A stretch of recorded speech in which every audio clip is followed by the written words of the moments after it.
આ અમારું માલિકીનું ખેતર છે અને તેમાંથી એમની મરજી માફક ખેદડા, રૂહડા અને કેરડા અને બાવળ પણ ઉખાડીને લઈ ગયા છે। લાખણી તાલુકાના જડિયાલી ગામે વૃક્ષો કાપવા બાબતે વિવાદ થયો છે।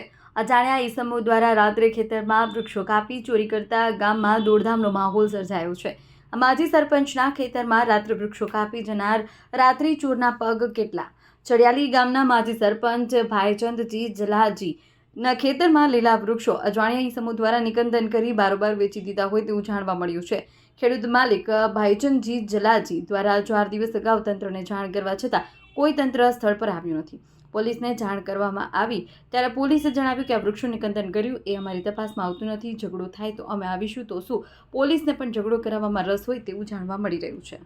આ અમારું માલિકીનું ખેતર છે અને તેમાંથી એમની મરજી માફક ખેદડા, રૂહડા અને કેરડા અને બાવળ પણ ઉખાડીને લઈ ગયા છે। અમે મામલતદાર સાહેબને અરજી આપી અને કલેક્ટર સાહેબને અરજી આપી અને વન વિભાગમાં પણ અરજી આપી, એમને પણ હજુ કોઈ પગલાં લીધા નથી।